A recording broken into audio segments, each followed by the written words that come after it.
Hi hello welcome to dialogue TV anything and everything. అందరికీ నమస్తే. నేను మీ అక్కపెద్ది వెంకటేశ్వర శర్మ. వివాహ బంధం కొటేషన్స్.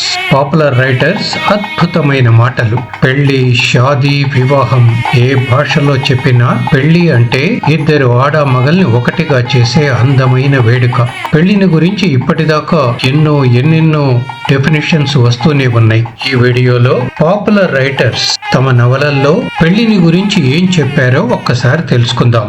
ఇంతకు ముందు వివాహ బంధం కొటేషన్స్ పార్ట్ 1 వీడియోను చూశారు కదా. ఇప్పుడు దాని కంటిన్యూషన్ లో వివాహ బంధం పార్ట్ 2 వీడియోను చూసి ఎంజాయ్ చేయండి. ముందుగా మాలతి చందూర్. దాంపత్య జీవితం, సుఖ సంసారం అనేది ఎప్పుడు ఎవరి బాధ్యత వారు తెలుసుకోవటం ద్వారా ఏర్పడుతున్నది. ఆలుమగలు ఎవరి పరిధిలో వారు తాము చేసుకున్న నిర్ణయాలకి కట్టుబడి ఉన్నప్పుడే ఒకరినొకరు అనుకోవలసిన పని ఉండదు సరికదా, అన్యోన్యత పెరుగుతుంది. నెక్స్ట్ నవల పాకుడు రాళ్ళు. రచయిత డాక్టర్ రావూరి భరద్వాజ. జీవితంలో విషాదం డబ్బు లేకపోవటం కాదు, మనల్ని ప్రేమించే వాళ్ళు లేకపోవడం, మనం ప్రేమించటానికి ఎవరూ దొరక్కపోవడం. నెక్స్ట్ హరికిషన్.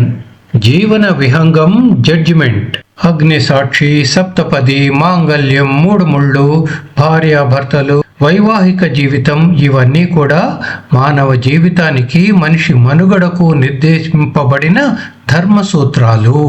ఆ ధర్మపథంలోనే భార్యాభర్తలు జీవించాలి. ఏ రకంగా ఆ ధర్మాన్ని ఎవరు తప్పినా వారు సౌఖ్యప్రదమైన దాంపత్య జీవనానికి అనర్హులే. నెక్స్ట్ ద్వివేదుల విశాలాక్షి. నవల జారుడు మెట్లు. పెళ్లి కానంత వరకు ఆడపిల్లల తత్వాలు అదోలా ఉంటాయి. మూడు ముళ్ళు పడేసరికి తనవి అనుకునే అలవాట్లని, గుణాలను అన్నిటినీ మర్చిపోయి భర్తలో లీనమైపోయేందుకు ప్రయత్నిస్తుంది ఆడది. ఆమె ఎంతవరకు కృతకృత్యురాలు కాగలుగుతుంది అనేది ఆమె భర్త పొందే ఆదరాభిమానాలపైన, మమతానురాగాలపైన ఆధారపడి ఉంటుంది. నెక్స్ట్ వడ్డెర చండీదాస్. అనుక్షణికం. నాకసలు పెళ్లి తంతు, ఆఖరికి రిజిస్టర్ ఆఫీస్లో కూడా ఎక్కడా ఇష్టం ఉండదు.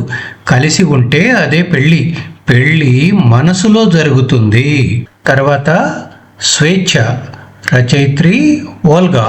ఎంత మంచివాడైనా మగాడు ఆడదాన్ని కంట్రోల్ చేయకుండా ఉండలేడు. మన చైతన్యాన్ని బట్టి మనం మగాళ్ల పెత్తనం సహిస్తుంటాం. మనం వ్యక్తిత్వంతో ఉంటే గాని వాళ్ల పెత్తనం మన జీవితమంతా అతి చిన్న కదలిక దగ్గర నుంచి వాళ్ల గుప్పిట్లో ఎలా ఉందో అర్థం కాదు. ఆ గుప్పెట నుంచి బయటపడటానికి ఎవరికి వాళ్ళం ప్రయత్నిస్తూనే ఉన్నాం, స్ట్రగుల్ అవుతూనే ఉన్నాం. తర్వాత మానవుడు నవల. కంఠన్నేని రాధాకృష్ణమూర్తి. ఈనాటి వివాహ వ్యవస్థ మనుషుల ఎమోషన్స్ ని బాగా దెబ్బతీస్తోంది. నిశితంగా పరిశీలించితే చాలా సంసారాల్లో స్పష్టంగా ద్వేషమో, కృత్రిమంగా సంతోషమో మాత్రమే కనిపిస్తున్నాయి. అంతటా లుకలుక, లేకపోతే ముసుగులో గుద్దులాటలు. కొన్ని ముసుగుల్లోంచి గుద్దుల నీడలు బయటికి కనిపిస్తుంటే మరికొన్ని ముసుగుల్లో పైకి నిశ్చలత, ప్రశాంతత కనిపించి లోపల గిచ్చుకోవటాలు, ఖర్చుకోవటాలు నిశ్శబ్దంగా నడిచిపోతున్నాయి. తర్వాత హోతా పద్మినీదేవి గారి హేమంత రాత్రి. అందరికంటే గొప్ప అదృష్టవంతుడు ఎవరో తెలుసా? మన ఆలోచనలని, బాధలని, బాధ్యతలని, ఆనందాన్ని, విషాదాన్ని పంచుకోవటానికి మరో వ్యక్తి ఉన్న మనిషి. తర్వాత డాక్టర్ కె కిరణ్ కుమార్. అజ్ఞాతి. ఏ ఆడపిల్లైనా తనని ప్రేమించిన వాడికి, ఆరాధించేవాడికి, తన వ్యక్తిత్వాన్ని గౌరవించేవాడికి తన సర్వస్వం అర్పిస్తుంది. ఆఖరికి తన ప్రాణం కూడా. వాడికి ఐశ్వర్యం ఉందా, అందం ఉందా, చదువు ఉందా అని చూడదు. ఇవన్నీ అడిషనల్ క్వాలిఫికేషన్స్ మాత్రమే. తర్వాత జె స్వర్ణలత గారి నేను అబలను కాను నవల. ఈ దేశంలో ఆడది వంకాయ, బెండకాయ కంటే చౌక. ఈ మాయదారి వ్యవస్థలో చక్కగా వండిపెట్టి ఇంటెడు చాకిరీ నడుములు విరిగేలా చేసి పక్కలోకొచ్చి బిడ్డల్ని కని వంశాన్ని నిలిపి ఇంత మహత్తరమైన పాత్ర వహించే ఆడది దాన్ని డబ్బిచ్చి కొనుక్కోనక్కర్లేదు. 2 చేతులతో భద్రంగా ఆమె మెడలో పసుపు రంగు పలుపు తాడుతో 3 ముళ్ళు వేసి చిటికెడు కుంకుమ, దోసెడు పసుపు పుయ్యి నోట్లు జేబులో వేసుకొని తోలుకుపో. మగవాడా, ఎంత దృష్టం నీది. Next Shailakumar. L for love. ప్రేమలో సెక్స్ ఓ భాగం, అంతేకాని సెక్సే ప్రేమ కాదు. తర్వాత రచయిత్రి బలభద్రపాత్రుని రమణి. అమృతవర్షిణి. ఇల్లంటే ఒక నమ్మకం, ప్రతి హృదయం ప్రతి సాయంత్రం చేరుకోవాలనే గుడి, జ్ఞాపకాల్ని స్మృతుల్ని భద్రపరుచుకునే లాకర్, రాత్రి పూట వెలికి తీయటం కోసం పొద్దున్నే నిశ్చింత పెట్టెలో మనిషి దాచుకునే కలల సముదాయం. తర్వాత డాక్టర్ జి సమరం గారి ఆంటీ ఐ లవ్ యూ. పెళ్ళి అనేది ఒక స్త్రీ, ఒక పురుషుడు, ఒకరి పట్ల మరొకరు పరిపూర్ణ అవగాహనతో, విశ్వాసంతో, అభిమానంతో జీవితాంతం కలిసిమెలిసి ఉందామని వచ్చే అవగాహన మాత్రమే. తర్వాత మేర్లపాక మురళి. నీ మీద మనసాయరా నవల. ఏ స్త్రీ అయినా తన భర్త మీద అసంతృప్తినే ప్రకటిస్తుంది, పురుషుడు అంతే.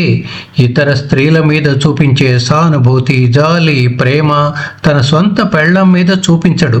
ఇలా ఒకరి మీద ఒకరికి మంచి అభిప్రాయం లేకపోయినా కొన్ని ఏళ్ల పాటు ఒకే ఇంట్లో గడిపేస్తారు.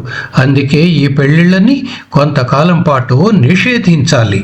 తర్వాత నవల అవతలి గట్టు. రచయిత్రి అరవింద ఏఎస్ మణి. పురుషుడి ప్రేమకి అర్థం కామమే.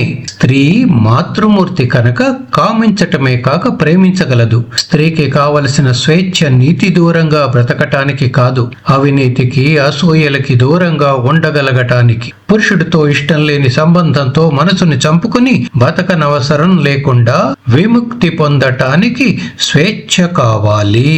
తర్వాత కొనకంచి లక్ష్మీ నరసింహారావు గారి నువ్వే నా మొదటి శత్రువు.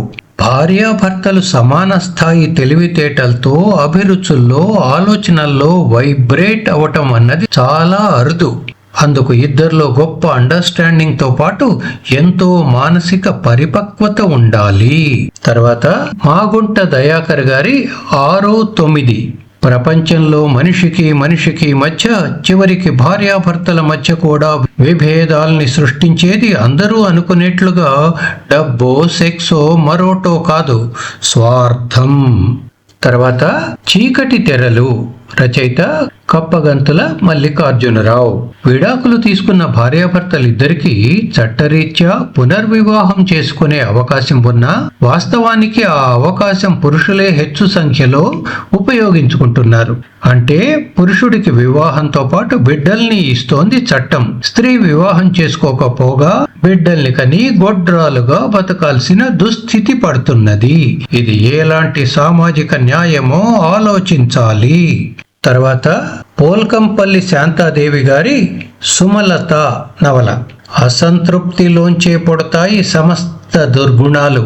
స్వార్థమనే వృత్తం తన చుట్టూ గీసుకుని ఒకరి నుండి ఒకరు వేరైపోతారు. మనసులు విరిగేది, మమకారాలు తెగేది అప్పుడే. చివరగా నవల మ్యారేజ్ డే. రచయిత అక్కపెద్ది వెంకటేశ్వర శర్మ. ఇద్దరు ఆడ మగల మధ్య పెళ్లికి పునాది అవసరం కాదు, నమ్మకం మాత్రమే. చూసారుగా, వివాహ బంధం quotations part 3 coming soon. Dialogue is life, dialogue TV is yours. సరికొత్త వీడియోల కోసం డైలాగ్ టీవీ తప్పకుండా చూస్తూనే ఉండండి. సో మా డైలాగ్ టీవీ మీకు నచ్చితే లైక్ చేయండి, షేర్ చేయండి, కామెంట్ చేయండి. అలాగే ఈ వీడియో కింద ఉన్న సబ్స్క్రైబ్ బటన్ ని నొక్కి గంట గుర్తుని యాక్టివేట్ చేసి మా డైలాగ్ టీవీని సబ్స్క్రైబ్ చేసుకుని అందరికంటే ముందే మా వీడియోలను చూసి ఎంజాయ్ చేయండి. Thank you.